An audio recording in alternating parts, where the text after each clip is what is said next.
Is DEI dead? With the political battle and backlash around DEI raging in the US and beyond, today's episode is timely and important. We're diving headfirst into the future of diversity, equity, and inclusion with a guest who's shaping the conversation in unique and powerful ways. Meet Marcie Hawranik, founder and CEO of Canadian Equality Consulting, whose pioneering work has been recognized everywhere from the United Nations to Canada's House of Commons.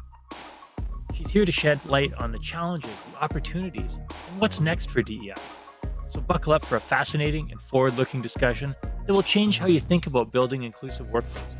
Welcome to the Working Well podcast, a show that explores the critical intersection of leadership, business strategy, and sustainable human performance. I'm your host, Tim Borys.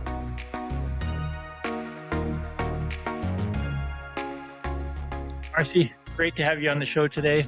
I've been looking forward to this conversation for a long time, and this is a very timely topic we're going to dive into, DEI and inclusion. Before we get there, I want to just get a bit of background on, tell me a bit of how you got to where you are. You've won some awards, and you're a very respected and esteemed person in this industry. And tell me what brought you here.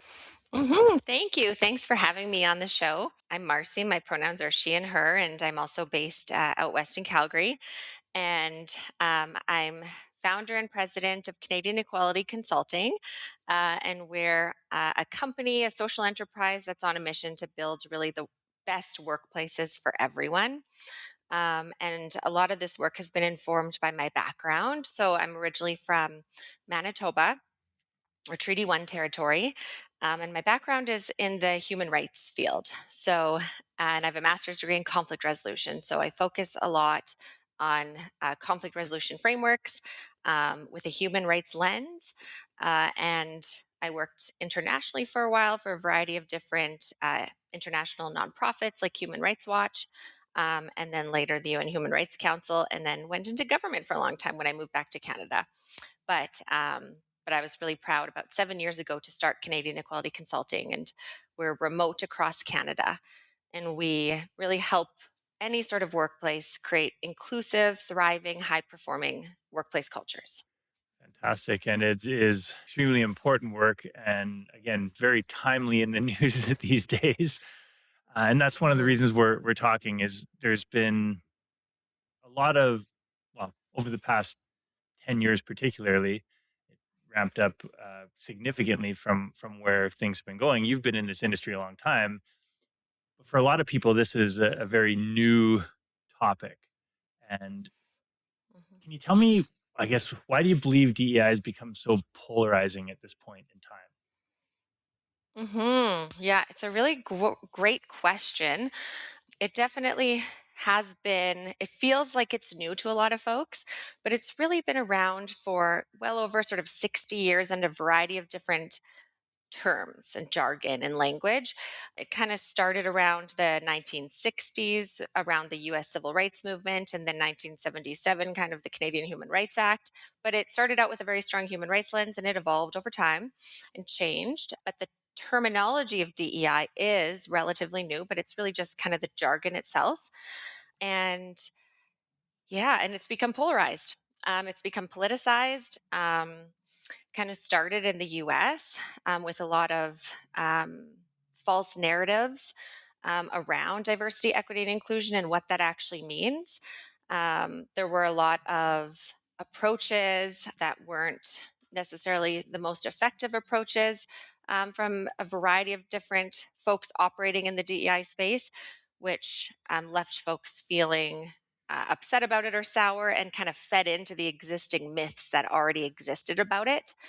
And that kind of then just caught traction and caught momentum, became politicized, became a wedge issue in the political debates in the US. And we're seeing that kind of merge into Canada at a slower pace and hopefully in a less extreme way. Yeah, well, I agree with you. It is coming into Canada, but not quite as dramatically, as aggressively as you would see in south of the Mhm. border. You'd mentioned that when I almost think of it as a pendulum. The Mm. pendulum really seemed to swing quite rapidly in one direction. And you mentioned some of the things that were maybe incorporated incorrectly, or the narrative was shifted slightly. What are some of those things that you saw? Yeah, definitely.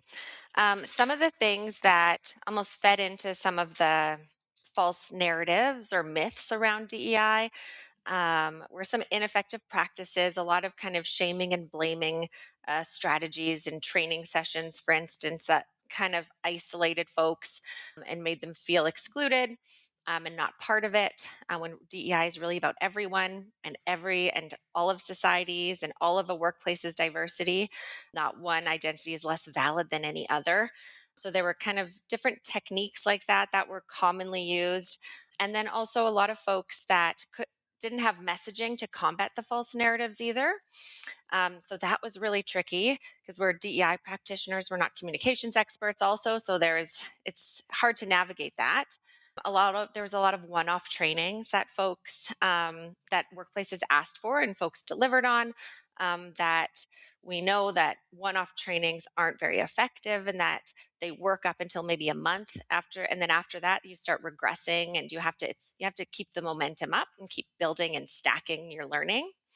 And that But it's goes also interesting. that Yeah. goes to any learning, right? And we see Yeah. that in learning and development field in general. There's so many one-offs. Yeah. With your and you said something about the one-off trainings, but the also the Mhm. I guess at that time, particularly over the past 5 to 7 years, it seems like everyone was just a DEI expert coming in, and you get these trainings going on. Talk about some of the negatives that maybe created fuel or the flames for this, backlash that we're feeling right now. Yeah. Yeah, definitely. And it's interesting because I like to also frame this in a context that every movement that pushes for social progress, there's a wave of resistance to it that follows. And there's always a wave of backlash. So this is another moment of time of that for sure. And when we look at but it's a really great opportunity for us to look at like you said what's not working. And some of the things that weren't working were some of them were systemic, some of them were individual. For instance, the that sort of blaming and shaming techniques. A lot of the momentum around DEI really kind of hit the ground in COVID-19 during the pandemic and around the murder of George Floyd and around the finding of residential school graves in Canada of children. So a lot of that kind of pushed the momentum for greater social progress and greater demand for DEI. But like you said, that expanded the industry or the like this sector, this practice so rapidly that so many people were entering this space. And there is no like regulatory body of DEI practitioners or professionals by any means. So folks were entering it with their lived experience and a lot of workplace trauma, right? Coming in Mhm. and ended up kind of burning out, experiencing the worst sort of backlash, right? And harming themselves, right?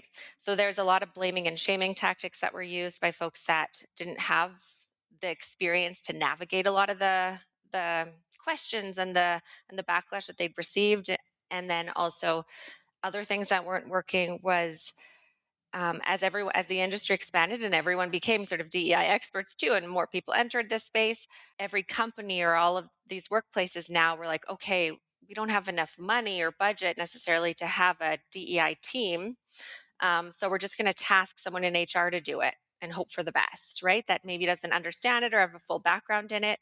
Or then they'll say, let's get a bunch of people with lived experience on a DEI committee that's volunteer based, that's off the side of their desk, which again, if you don't have training, it's a lot of pressure and a lot of harm can come from that too, with if you're relying on lived experience, because a lot of that is trauma in the workplace.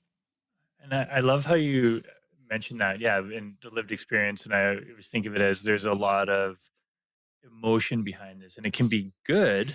It can be passion, excitement, enthusiasm for creating that change. But the trauma aspect is also very real and a major factor in, I guess, how people are showing up. And when that voice is finally given, it doesn't always come out as effectively as it could to move the needle on the change that's wanting to be created. I see, you've mentioned that that's some of why we're facing this situation right now. And if we'll talk about the future in a second, but if we think about the past 60 years or so you've mentioned, or 70 years of DEI efforts, what are some of the things we've learned about the resistance to this change, and where we are in the change curve for DEI right now? Yeah. So, as you mentioned, the DEI industry has been around for well over 60 years, and it's not been a linear movement by any means. And after any sort of social progress momentum, there's always been a milestone, there's a kind of a wave of backlash.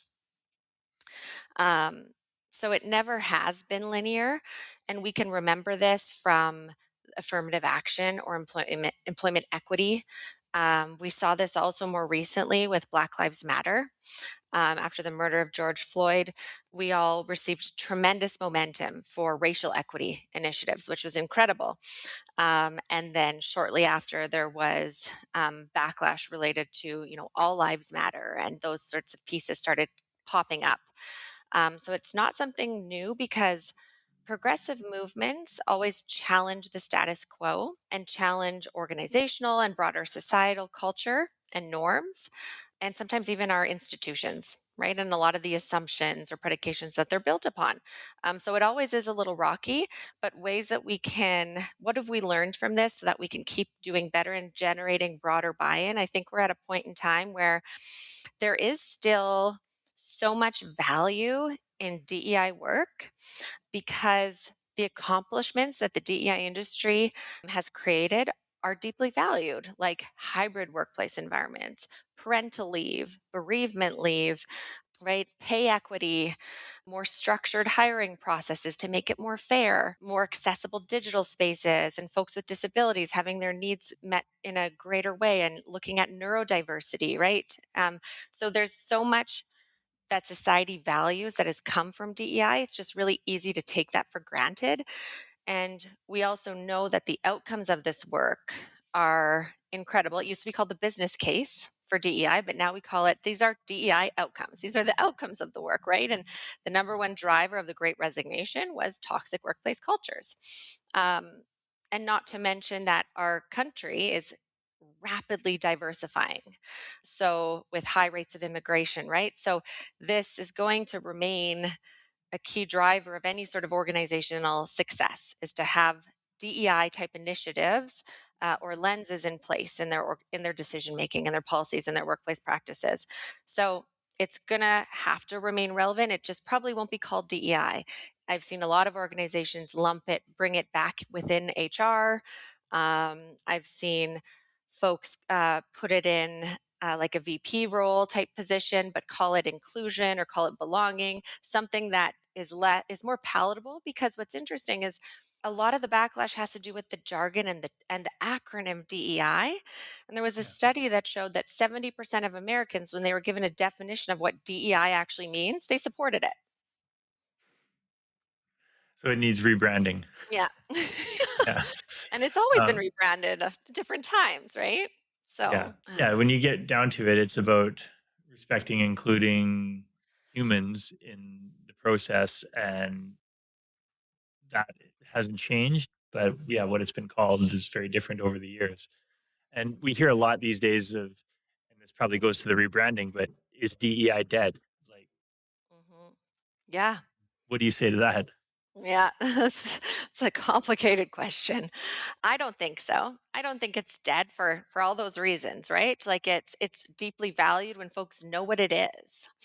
The term DEI, I think, is dying. I think I don't know if it'll ever be fully dead. In the US it probably is, but in Canada, um, it's definitely a trigger point. So DEI, the work itself, is not dead. It's not even close to being dead. But the language used, that acronym on its own, is definitely dying Yeah. The or concept is alive evolving. and well. Yeah. Yeah. Concept is alive and well. The terms we use to describe it are going to change over time and Yeah. evolve as the situation and our mindset around it changes as well. Hmm. And that was something you brought up, is that it really involves leadership. at shifting mindset to what it is we're doing and trying to accomplish. And as you said, when you describe the true meaning of DEI to people, 70% of people support it. Mhm. How do we start to shift that mindset, particularly at the senior levels of organizations? Mhm. Yeah. And that can be really hard to do. I would say I always advocate with my background in kind of conflict systems design in multi-pronged approaches and looking at it with a systems lens. So one part looking at the systems, how do they operate, how do they prop leaders up to legitimize these views or not? What are the values of the organization, as an example, right? So looking at it from that lens on one hand. And then on the other hand, I still feel like the best way to have conversations on this topic and to um, depoliticize folks and to meet them where they're at effectively, especially leaders, is through one on one conversations, not necessarily through a group training either. So, kind of coaching conversations or one on one. And it's really interesting because I've been doing some more research on this just within the past couple months too. And there's been some, and I always in the past relied on sharing facts. Like you can't argue with facts and research, right? Like here's all the reasons why you should care and do this work. But now we're finding facts-based campaigns actually can increase misperceptions. And if it's already a polarized topic, folks tend to double down on it if they feel like your view or the facts that are being shared threaten their own worldview or identity. Mhm. So the more effective approach is through that one-on-one conversations, storytelling as opposed to sharing facts, really creating a connection with them at first that's based on empathy and trust and genuine curiosity. So looking at them as a human, right? And talking to them, understanding what's important to them, and then sharing the stories and the experiences. And then you move along together, right? Because people Yeah. aren't expendable. I don't think there's any person that we can't bring along on this journey with us. So I always have kind of tremendous hope that that's always a possibility. We can bring people along. We just need to figure out where they're at and not shame them for not knowing or not understanding. Yeah. I love that approach because it humanizes the process. And I like what you said about the statistics too, that cognitive dissonance can really rear up Mhm. too when people are faced with facts that go against their worldview. It's the Mhm. bridging that gap is not always easy. Often the heels dig in, and people become even more entrenched in their existing beliefs and whatever that belief may be. And that happens on every part of the spectrum. But yeah, being able to have those one-on-one conversations is a Mhm. great way to call it bridge the gap, for lack of a better a better term. Yeah. Mhm. And I where does psychological safety come into those one-on-one conversations and being able to create that environment where you can have those conversations? Yeah. Yeah, that's a really great key aspect of framing the conversation, but also in it's foundational to successful DEI. No matter what you call it. Like psychological safety is so incredibly important for folks to actually feel safe to share their true views or their questions or their experiences, to challenge thoughts. So that's something that's really interesting when you're looking at it from approaching, because in DEI work and a lot of our work, we're looking at it how psychologically safe do employees feel and do leaders feel, do equity deserving populations feel, and then slicing the data a variety of different ways. But in terms of looking at it from, okay, how can we as like a third party consultant or let's say a lead of DEI in an organization ensure psychological safety for the leadership when we have these conversations with them? I think that's often overlooked due to the power differentials, but I think it's super important. And there's different ways to navigate that when working with a leader, right? So sometimes in an organization, you build coalitions or build champions, and someone that's respected or really close with the leader may be the best person to have that conversation with them, or prepping them in advance. Never walk into this, never, we don't want to blindside anyone. So, so making sure that if you enter this kind of one-on-one conversation with a leader, they know what it's about. So they can feel comfortable and prepared for it as well. And then creating that rapport is really key when you first start it. Mhm. But Yeah, you it's won't get still very far if you don't have psychological safety. That's for sure. Yeah. yeah, and I guess the challenging part for people is where do you start? If it doesn't exist in the first place, how do you start building it and create the environment as a leader? Yeah, how do you start that process? hmm Yeah. And it can be really hard. And sometimes it's about some strategies that I've seen work well is almost kind of modeling the way. So when speaking with folks, or if you're asking for feedback on certain things, again, always prep the conversation, but then be really open and genuine, be vulnerable, share your vulnerabilities as well to show that, you trust them to do that, and see if they'll be comfortable enough to reciprocate that as well. Yeah, and you can even have ground rules for the conversation or some guiding principles before you go in if you know it's going to be difficult. But yeah, it's a very important part to make sure that it needs to exist for folks to ask, to feel comfortable to ask questions, right? And not be shamed in the process. Yeah, I agree absolutely. And h- talk to me a bit about situations where Mhm. you've seen leaders who've come in with a resistant mindset and really had a change of heart or a shift in their mindset to Mhm. really embrace this process and seen some great results. Mhm. Yeah, great question. I would say typically when we start a variety of different projects, like with a company, anything DEI related, when we do assessments. So, what that process looks like is we often start, the leaders are the first we engage, to explain what it is, what it's not, um, give them some key messages, let them ask any question they want, and to help them, equip them to be champions of this work in this process. And at the start of a project, usually they're all pretty on board and they're pretty optimistic. There may be some fears that percolate and some myth busting questions or discussions, but other than that, it's pretty positive. The point of resistance that we've seen for most leaders is happens when we get the data and then we share the data with them. And so we've done the surveys, we've gathered lived experience either through focus groups or one on one conversations or a combination of the two.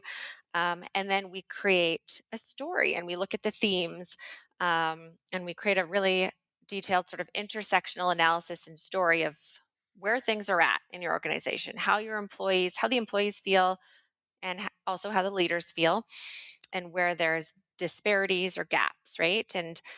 And that's the most, I think, commonplace where leaders then kind of have a shock on, okay, how can this happen? Because I don't see it. I'm not experiencing that. So therefore, it can't exist. So there's a little bit of that. There's also a little bit of personal defensiveness of, okay, I'm overseeing this organization. I thought it was great. And they feel personally hurt by it because their position is so personal to them and part of their identity, right? And they want to do a good job for folks and they see folks struggling and it's really shocking. So there's a lot of different kind of types of resistance that pop up at that point. And the way that we've been able to move folks past that is when we share that information, we frame the conversation around, okay, look, don't take things personally. There are always things that come out in an assessment. No organization is perfect. So we frame a bit about that context. And then we also say, and we're here to help you, and we want your organization to succeed, and we know you want your organization to succeed. And then we have that conversation, and they often kind of question or try to rationalize or downplay certain results at different times. And what's worked to shift past that and to break down those walls, I find, is when we share the stories around it. And that brings out a lot of emotion, a bit more vulnerability, broader context, deeper understanding. And also, what we get from a lot of our focus groups is ideas on how to improve. And a lot of it's really low hanging fruit or easy fixes, right? In addition to some of the bigger things. So then, because sometimes this can feel completely overwhelming to a leader, but having that as well in tandem to the results also really helps.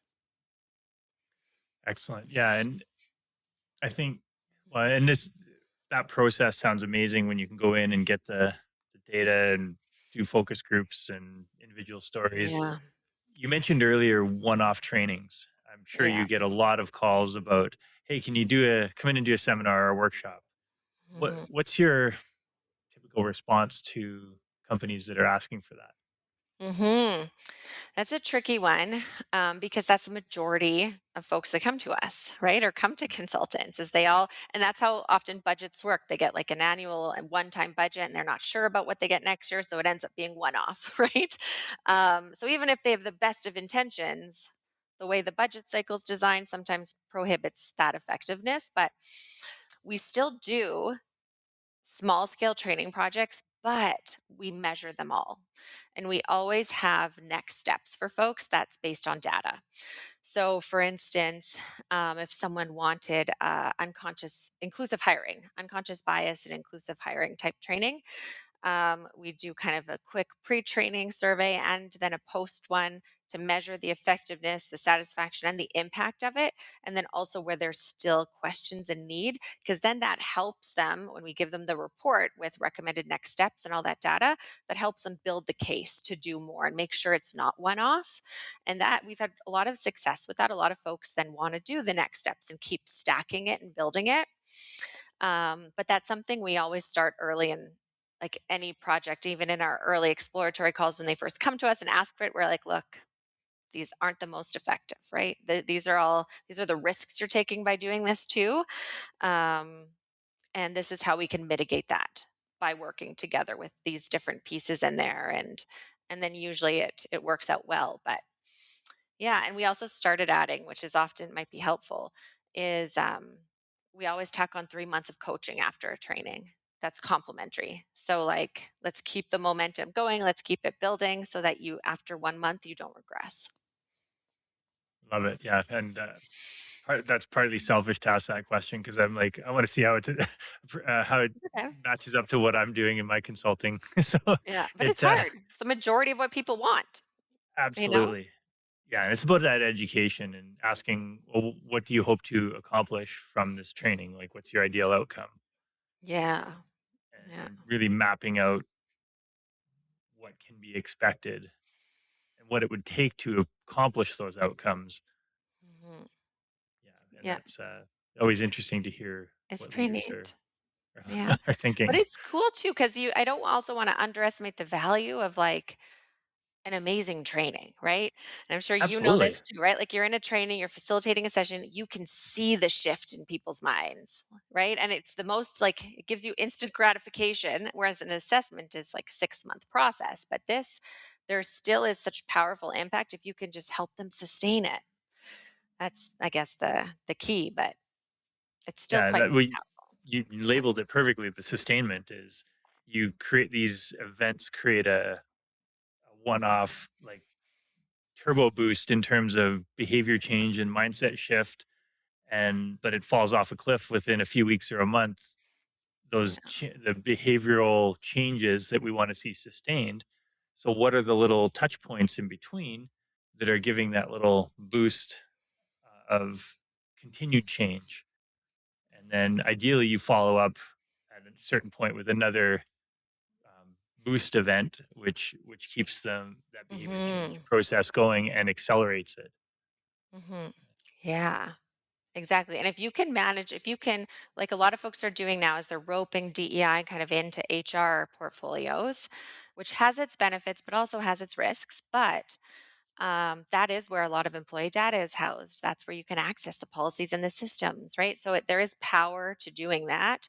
And if you can then embed it in all those pieces, you can sustain it too throughout the whole company. There's a love-hate relationship with HR in terms of effectiveness. I'm gonna just throw it out there Yeah. and I'm gonna get some Yeah. hate mail on the from Yeah. the HR side, but HR is amazing Yeah. and they're so passionate about what they do, but there's Mhm. still a gap in terms of where how executive leadership sees HR and what their role is in the organization and where the change efforts actually happen. And HR can be such a great foundation for that. But if it's not being transferred to day to day actions and mindset shift of senior Yeah, leadership, very it's true. doomed to fail. And HR has felt that for so long. They've been trying to run with all these great programs and initiatives for so long, and it doesn't get transferred Mhm. to sustainable Mhm.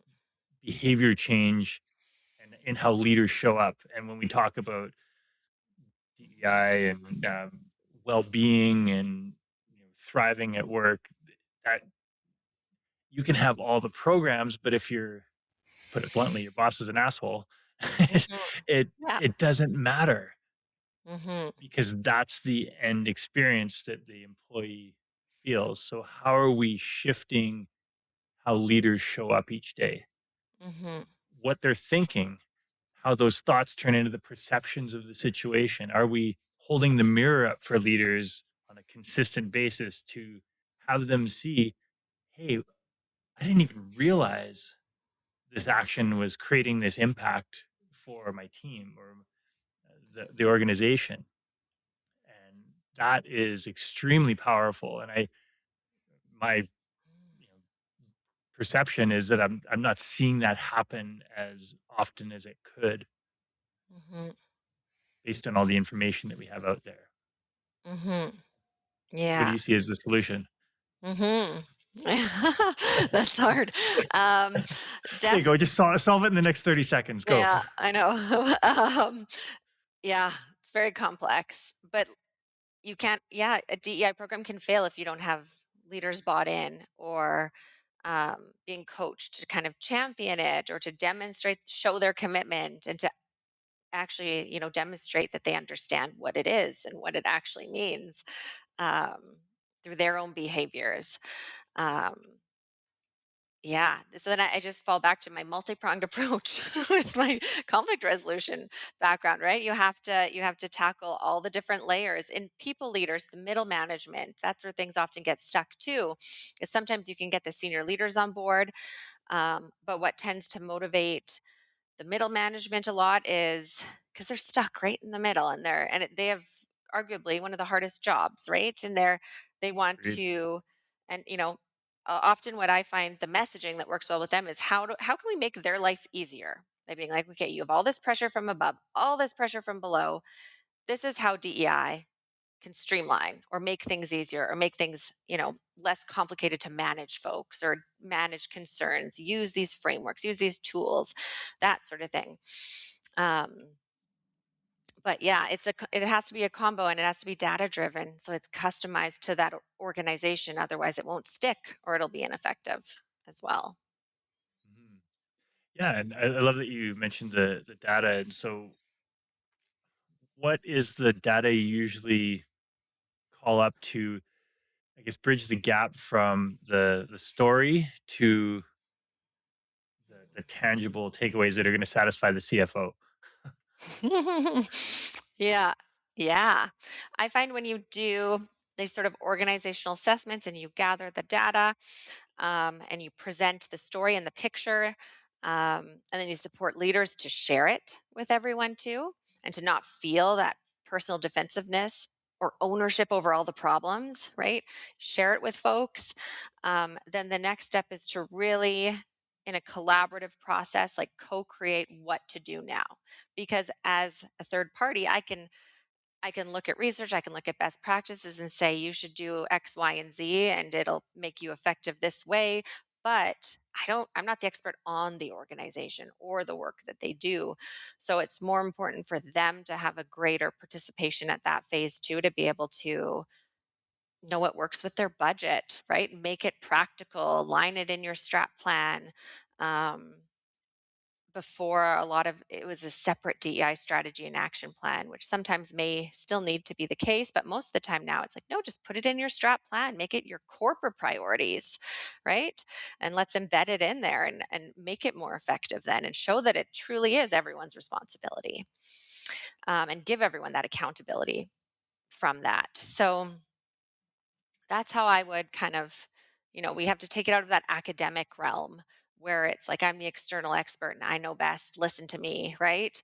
And let them be really a key part of that process and make it actually, tangible and implementable. It's not a word, but implementable for them. Mhm. Yeah, I like that, putting it into the bigger picture strategy, and that takes some Mhm. vulnerability from the CEO Yeah. to really say, yeah, hey, this is something we need to work on, and we're committed to working on it. Yeah. How have you seen that type of? Now you said that's great at the executive level. How do we transfer that down to the tangible Mhm. actions that leaders take throughout the organization? Mhm. And so there's a couple ways that I've seen it work well. And like you said, it all starts with kind of that executive level, owning it and communicating it and sharing it and showing the buy in. And the power of that is tremendous. So when you have a leader share these results at like a town hall, let's say, um, and even share a bit about, this is how these results affected me when I first read them. I was shocked, and I'm kind of horrified I didn't know about this, right? But now we're going to do better together. That when there's that a little bit of vulnerability attached to sharing it, like the power behind that, is massive. Like, wow, does that ever boost participation in the strategy design phase, or sharing exciting ideas from folks, and some ways that you can kind of embed this into, let's say, systemic practices, and so that it's everyone's responsibility and filter it down in the organization, is again sort of like embedding it in all the different processes and policies of an employee's life cycle, but particularly, a lot of organizations have a value that is either explicitly inclusion or equity or diversity, or a similar one that you can lump it in to. And a lot of folks do their performance management processes. A key aspect of that is evaluating folks according to the values of a company. So that's a really kind of a streamlined, easy way that you can keep track of, and monitor, or evaluate folks based on their work in this space, and if they're held accountable to it, and they're seen, and your raise, your promotion, whatnot is tied to your performance reviews, then you're going to do it. Like that, yeah. And what popped into my mind as you were saying that is, how do we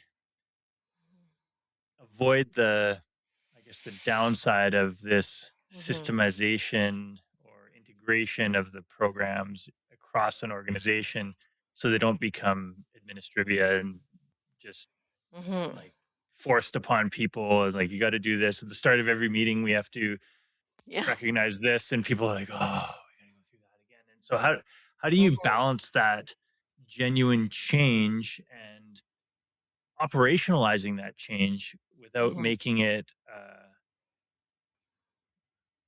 Punitive. something seen punitive? Yeah, Yeah. perfect word. Yeah. Yeah, because you definitely don't, yeah, that can backfire things and fuel backlash and resentment in folks. So just as important as like the system interventions and the policy interventions is that attention to the culture of the organization, right? And the types of behaviors that are expected and rewarded or incentivized. But a lot of it, I feel like, comes back to, um, it's so important for everyone to see a place for them in DEI work because it includes everyone, right? Everyone has intersectional identities that, and everyone has different lived experiences, and different, like, huge gaps in how they experience the workplace or how they experience even different communication styles or conflict styles. So bringing it back to that and making everyone feel like this is not exclusionary. You're part of this and you're valid too, and your ideas matter and your experiences are valid and matter too, um, has to be incorporated. Yeah, and I think that was a big part of the backlash we're seeing now, particularly from, I'll just say it as Hmm. the older white males that are like, wait a Hmm. minute, what? We're not relevant anymore, and Yeah. like They felt pushed everything's out. yeah, Yeah. everything shifted, and then and the what you had mentioned about the as that voice was provided to groups that were not included in the past, some of that trauma was coming forward, and there was a lot of Hmm. negativity around how Hmm. like this how it was being conveyed, and that was, I think, pushing that divide even more rather than welcoming the conversation and saying, "Hey, as you said, let's include everyone in that conversation." Hmm. There was a lot of one-way conversation, which, to be fair, it had been one-way conversation the other way for a long time, Yeah. and Yeah. and we expect that pendulum to swing a little bit, Yeah. but I think the white male group was not used to having that shift, and there was a Yeah. lot of yeah, a lot of factors involved in why we're seeing what we're seeing right now.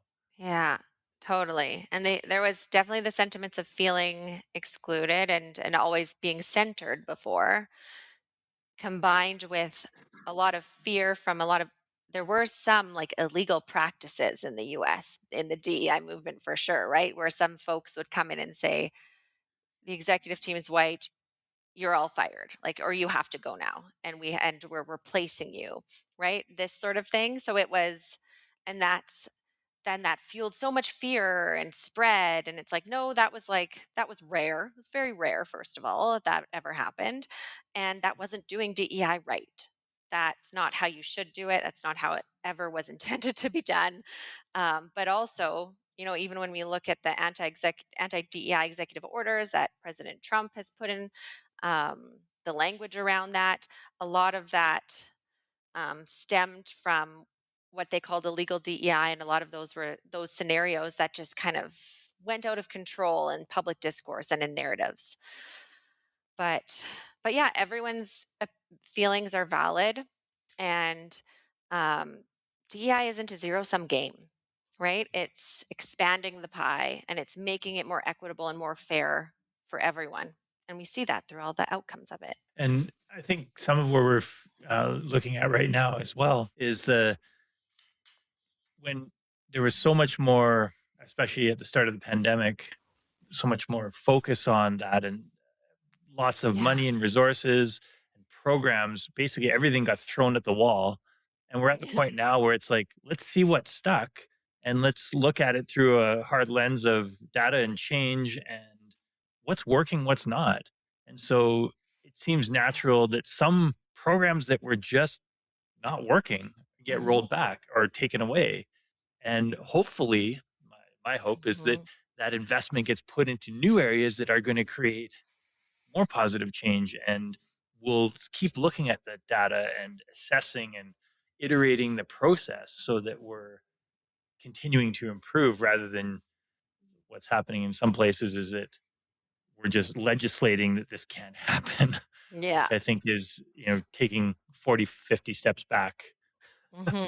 Exactly. Yeah. We can improve and evolve as an industry without taking significant, 40 years away or 60 years away of social progress. And I'm hopeful that that's what we're going to be doing in Canada, and that will be different than what we're seeing in the US. Because there's great power in letting go of things that no longer work, and ultimately, driving change in a more sustainable, meaningful, and effective way. Mhm.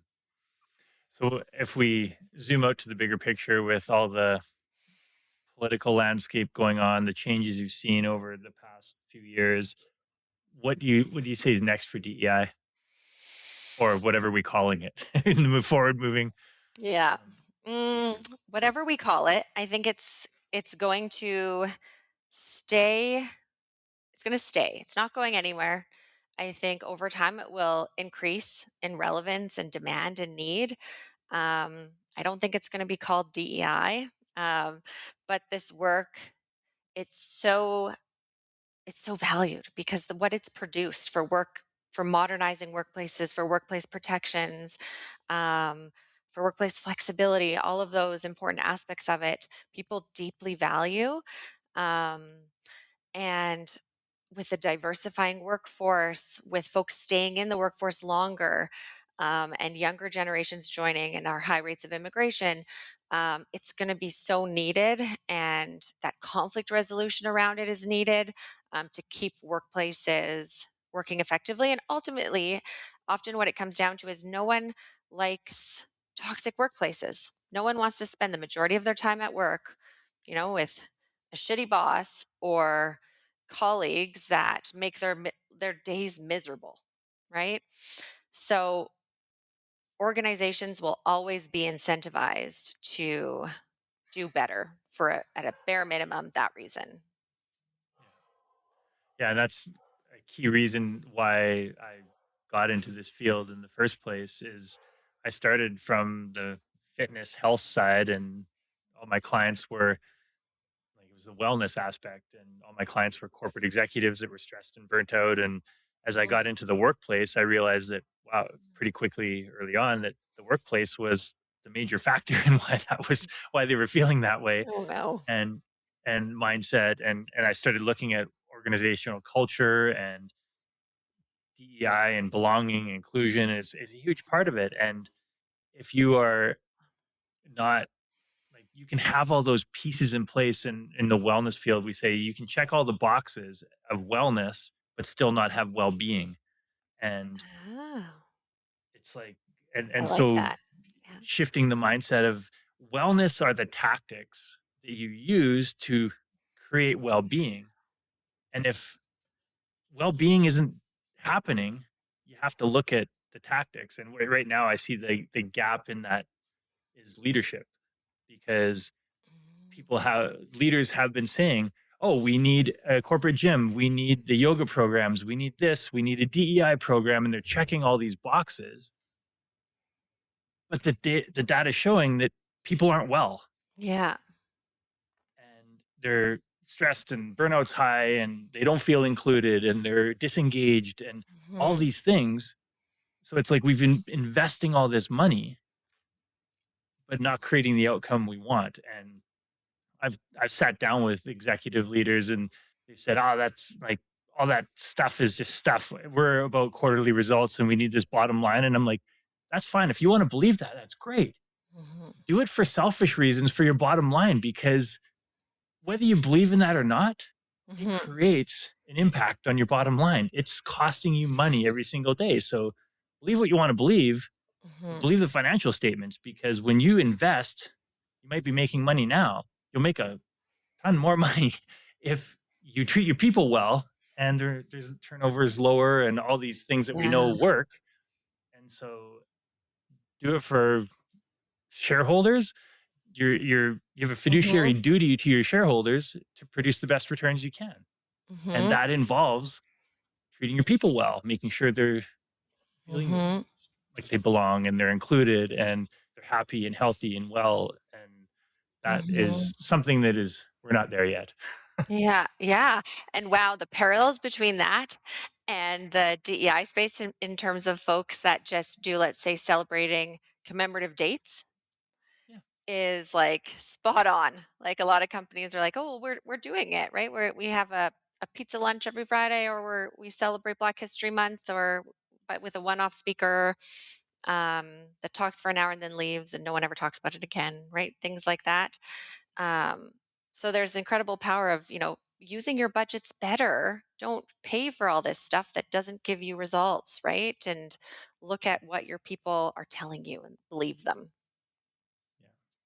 Yeah. I used to laugh because I used to do a whole bunch of lunch and learn sessions and Yeah. corporate talks and things. And I, back when I was doing fitness and nutrition ones, I'd go in and I'd do a 1 hour lunch and learn on nutrition. And Oh. at the back of the room, there'd be boxes of Domino's pizza. And I'm like, are you freaking kidding me? Like, Oh, yeah. it just shone a spotlight on how Yeah. broken the system was because some HR admin was like, Oh, "Oh, a seminar, we need to order food." Okay, well, pizza. And they don't look at what's going on and it's a one-off thing. And I'd always say to gosh. people like, "So what are you hoping to get from this?" Yeah. Well, that's And painful. Yeah. yeah, and but that happens in the wellness side. And you mentioned the parallels with DEI. Mhm. It's DEI. DEI is a huge factor in well-being. And Mhm. it's just part of the bigger picture puzzle. And yeah, so well, Yeah. what Yeah. is your hope for the future? And I guess the one takeaway you'd have for leaders that really are wanting to create change, but maybe in an organization that has a bit of resistance to it. Mhm. I feel like right now, a message that I think might be important to keep top of mind or try to remember given the state of the world and everything happening right now, that the state that we're in is change is natural and still possible, right? It's so easy to be discouraged by seeing everything happening in the US. If you're a champion of this work or you practice it, whether you're in a formal position or not, it's discouraging seeing everything happening and it can be really overwhelming. But despite that heaviness, um, it does work and people deeply value it when they know what it is, right? So sharing those stories, sharing those examples, don't ever underestimate the impact of those one-on-one conversations, and lead with that. And then as you build champions, you can scale it because one-on-one sounds, you can't talk to every single person, but you can scale it, right? When you create champions. So it's possible. There is hope. When you look at what this work really truly is, it is deeply valued by society and by our workforce and our population. So don't lose sight of that because it's easy to. Yeah, yeah. I was saying to someone the other day, I've yet to meet in my entire life a person who felt valued, was doing work they enjoyed, and they thought was making an impact on the world. Wow. I've yet to meet someone who had those things and didn't love their job or Yeah. wasn't happy and well. Like, Mhm. Yeah. Valued. Yeah. Awesome. I love those 3. Yeah. And DEI will yeah, get you there. yeah. Yeah. And you think back to even Gallup's Q12, a lot of the questions is, do you feel valued, and do you feel your work contributes to something bigger than you in the role, and Mhm. do you feel your opinions are respected? It all it's all Yeah. in there. Mhm. And yeah, but a lot of times that just gets um, turned into administrative thing that leaders do once a year, and they do their report, and it's like the Mhm. 360 review or their annual review. Mhm. Okay, yeah, here the data, and it goes in a desk drawer somewhere or some folder on their computer that never gets looked at again. And Mhm. yeah. Yeah. Well, thankfully we have people like you and organizations like yours out there that are helping Yeah. Yours companies too. Yeah. create this change. Yes. Yeah. We'll get Well, there. Yeah. yes. Well, thank you so much, Marcy. It's been an amazing to hear your insight and your wisdom. And where can people find you? Yeah. You can find me probably the easiest on LinkedIn, or our website, canadianequality.ca. Okay. I'll make sure I put those in the show notes so everyone has them there. And I look forward to the next conversation. And if there's ever a way I can help with what you're doing, please reach out. All right. Thank you. Thank you so much. It was fun. That wraps up another episode of the Working Well podcast. If you enjoyed the show, please rate, review, and subscribe wherever you get your podcasts. Now, which guests or topics would you like to see featured on the show? Message me through LinkedIn or on the contact page of timborys.com with your ideas. Thanks for tuning in. I'm Tim Borys with Fresh Wellness Group, and I look forward to seeing you on the next episode.